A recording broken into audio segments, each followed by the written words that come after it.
Hi everyone, Dana Preshous, Psychic Medium here. I hope you're having a wonderful week. The video this week is for you, the client. This week, we're going to give you 5 tips in order to help you, the client, have a really great reading. And sometimes when it's our first time as a client going into a reading, we may be unsure about what to expect.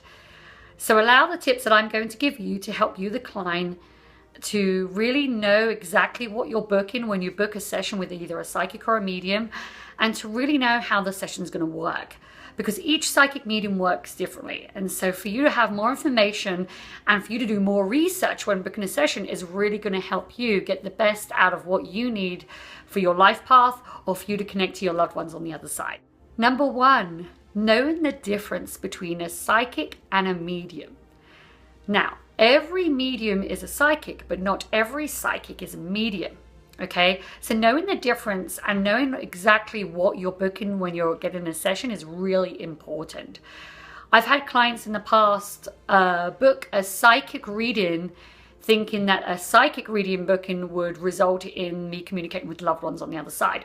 And that's simply not the case. If I'm booked for a psychic reading, then I'm only going to be tapping into the past, present, future by connecting to the energy, the biofield energy, the aura of that client. And I'm also going to communicate with their spirit guides to get more information. Now, how I work is a whole other aspect of whether I work with clairvoyance or clairsentience, clairaudience. I'll save that for tips later on. But in this regards, it's really important to know the difference. So when you're booking a mediumship reading, you're booking a reading with somebody like a medium who is going to communicate with loved ones on the other side.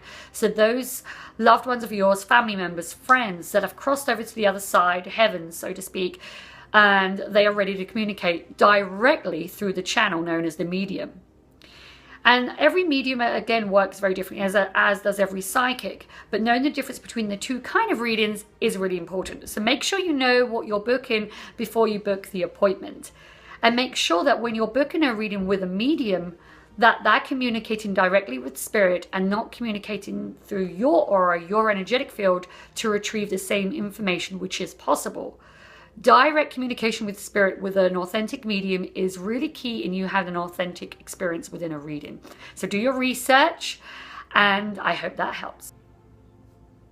All right, tip 2, relax and breathe. When you're a new client, you may be nervous when you're going into a reading, whether it's in person, via phone or video chat. Those nerves may creep in, whether or not it's for a psychic reading or a mediumship reading. The nerves are going to be there. And sometimes the reader may feel some nerves too, because there's so much energy circulating. And if they're communicating with spirit, they may feel the energy of the spirit before you've actually booked the reading. And so for you, the client, for you to have the clearest connection that you can have and to be the most receptive, which makes the reading clearer, it's important for you to relax. So when you come in, just take a breath. Know that you're in a safe place and all will be taken care of. So relax and breathe. You're fine. The reader will take care of you. Number 3, clear communication with you, the client, and the reader. Now, when the reader is communicating to you and giving you information, when the reader as a medium is giving you evidential information from spirit or evidential information through a psychic connection within a psychic reading, it's really important for you, the client, to give very clear responses. Especially, for example, when the reader is doing a phone reading, it's really, really important because the connection may be bad, or being able to understand certain sounds that you may choose to be a response may not be very clear to the psychic. Now, a lot of psychic mediums can work without validation.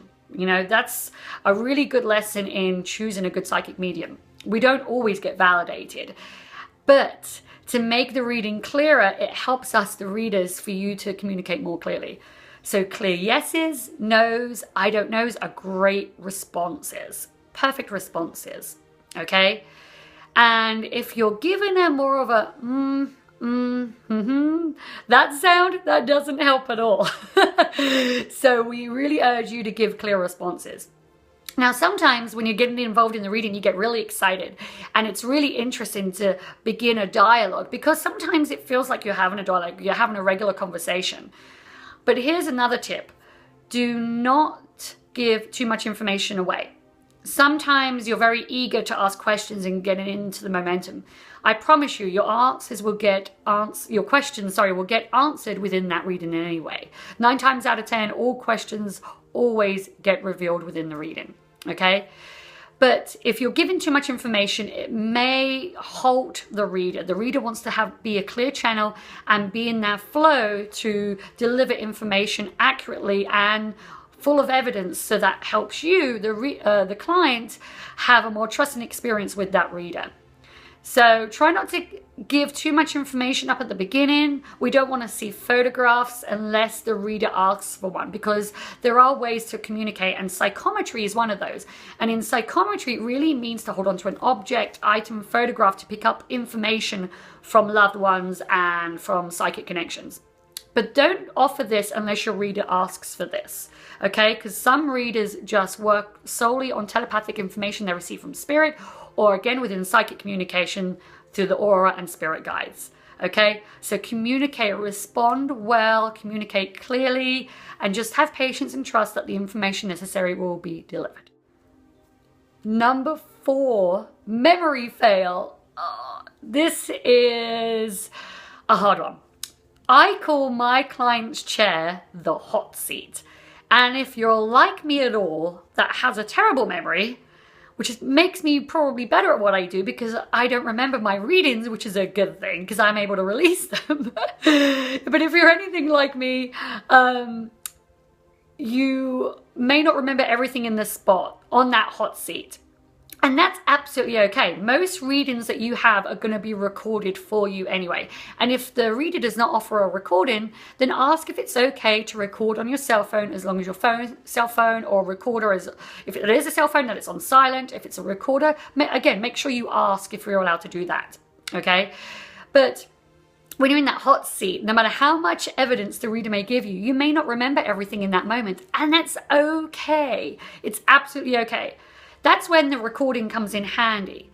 So when you leave, and at a later date or later that day, more information may make more sense to you, and more validation will come to you. You may need to talk to other family members around you to get more validation, and that's normal. And if it's a psychic reading going into the future, a lot of the information won't make sense in that moment. And sometimes you may become doubtful as the client when you think, well, I didn't understand that information that the reader shared. If it's psychic, if it's going into the future, it's not gonna make sense because it hasn't happened yet. When in regards to spirit, sometimes the evidence doesn't make sense straight away, and that's okay too. 9 times out of 10, any information that doesn't make sense within that reading, within an authentic reading, will absolutely make sense later on. Number 5, evidential information. This is really important when giving a really good reading, okay? Now, dependent again on what kind of reading you're getting. If you're getting a tarot reading, there may be a different way to communicate. But if you're getting a psychic or spirit medium reading, evidence is key, especially when you're communicating with spirit.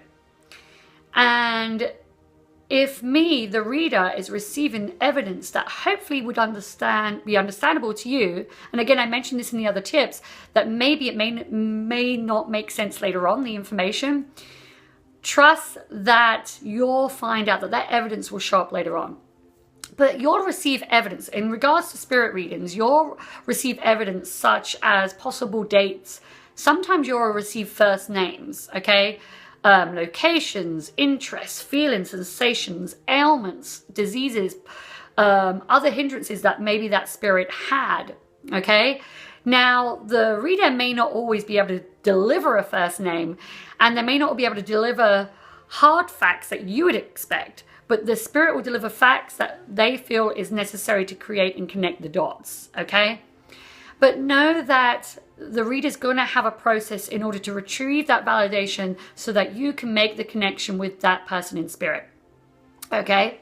In regards to psychic and evidential information, When we as a reader go into the past, that's what creates some of the evidence, so you know we're on the right track. Not all readers are going to go straight into the future and give you a fortune reading. That's what this is. This is not what it's about. Okay, as a psychic, I'm going to go into your past, present, and future to help you and give you the validation that you need to show where you've been and for me to show you where you're going. Because it's all about your life path and the best life path that you can possibly have. But in regards, again, to spirit medium readings, have patience in the validation. Again, the more relaxed you are, the easier it is for the channel to connect to her sources and to receive that information. Okay? I hope all these tips have helped you. There'll be more tips later on, so keep a lookout for my other videos on YouTube and on my Facebook group page. Love and light to you all, and I'll see you all soon.